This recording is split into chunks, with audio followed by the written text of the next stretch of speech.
குமார சக்கரவர்த்தி சபையில் இருக்க எல்லாரையும் ஒரு தடவை பார்த்துட்டு, உங்கள் அபிப்பிராயம் என்ன, எல்லாருக்கும் சம்மதம் தானேன்னு கேட்டார்.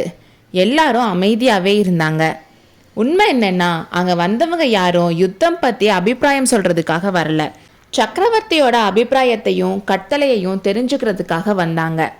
மாமல்லர் திடீர்னு ஒரு பெரிய ஆபத்தான காரியத்தை செய்ய போறதா சொல்லி அதுக்கு அபிப்பிராயமும் கேட்கவும் எல்லாரும் ரொம்ப குழம்பி போய் என்ன செய்யறதுன்னு தெரியாம சும்மா இருக்கிற மாதிரி ஆயிடுச்சு. மாமல்லர் மறுபடியும் எல்லாரையும் பார்த்துட்டு, ஏன் யாரும் பதில் சொல்லாம இருக்கீங்க, இது என்ன அமைதி, உங்க முன்னாடி எதுவும் சொல்லக்கூடாத வார்த்தைகளை சொல்லிட்டேனா, வீர பல்லவ குலத்துக்கு இழுக்கு தர மாதிரி காரியம் எதையும் சொன்னேனான்னு கம்பீரமா கேட்டாரு. ஆனாலும் அங்கே எல்லாரும் அமைதியாக தான் இருந்தாங்க. எல்லாரும் தர்ம சங்கடத்தில் மாட்டிக்கிட்டு இருக்கிறதா நினச்சி அமைதியாக இருந்தாங்க. நல்லது, நீங்கள் யாரும் மறுப்பு சொல்லாதனால எல்லாரும் இதுக்கு சம்மதிக்கிறீங்கன்னு எடுத்துக்கிறேன். சேனாதிபதி அப்படித்தானேன்னு கலிப்பகையாரை பார்த்து கேட்டார். உடனே அவர் எந்திரிச்சு, குமார சக்கரவர்த்தியோட கட்டளை எதுவோ அதுபடி நடக்க நான் கடமைப்பட்டவன். ஆனால் யுத்த விஷயத்தில் என்னால் ஏற்றுக்க முடியலை. நீங்கள் சொன்னது சக்கரவர்த்தியோட அபிப்பிராயத்துக்கு மாறாக இருக்குது. எவ்வளவோ ஆலோசனைகளுக்கு அப்புறம் நம்ம சைன்யத்தை கோட்டைக்குள்ளே வந்து சக்கரவர்த்தி சேர்த்துருக்காரு. மகேந்திர சக்கரவர்த்தி கோழை இல்லை, போருக்கு பயந்தவரும் இல்லை. சக்கரவர்த்தியோட விருப்பத்துக்கு மாறா செய்கிறது நல்லதில்லைன்னு கலிப்பகையார் சொன்னார். குமார சக்கரவர்த்தியோட முகத்தில் ஆத்திரம் கொதிச்சிச்சு.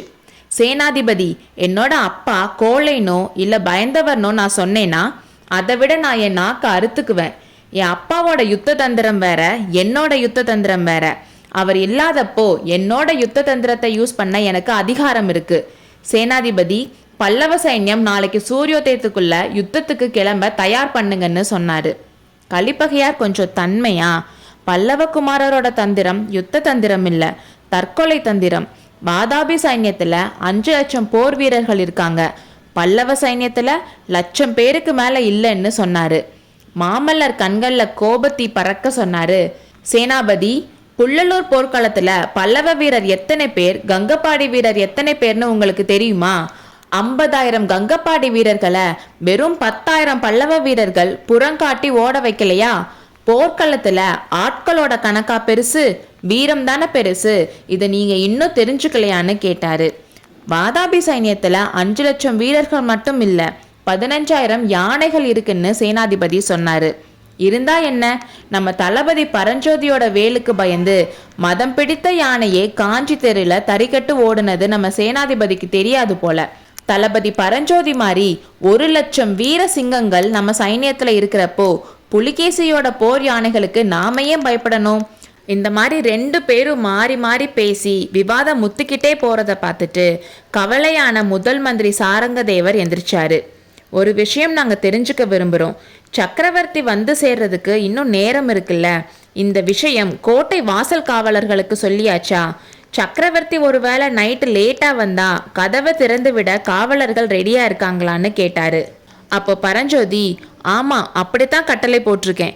சக்கரவர்த்தி ஒருவேளை தூதர்கள் மூலமாக செய்தி அனுப்பினாலும் அனுப்பலான்னு நினச்சி அதுக்கும் ஏற்பாடு பண்ணியிருக்கேன்னு சொன்னார். பரஞ்சோதி இப்படி சொல்லி வாய் மூடுறதுக்குள்ளேயே அந்த மண்டபத்தோட வாசல் காவலன் வேகமாக உள்ளே வந்து, சக்கரவர்த்தியோட தூதன் ஓலை கொண்டு வந்திருக்கான், சிங்க லட்சணையோட வந்திருக்கான்னு சொன்னான். இதை கேட்ட மாமல்லர் ஆச்சரியப்பட்டாரு. சபையில் இருந்த மற்ற எல்லாரும் ரொம்ப நெருக்கடியான நேரத்தில் தெய்வமே தங்களுடைய துணைக்கு வந்தது என்று எண்ணியவர்களாய் மனதிற்குள் உற்சாகம் அடைந்தார்கள். அடுத்த அத்தியாயத்தில் சந்திப்போம்.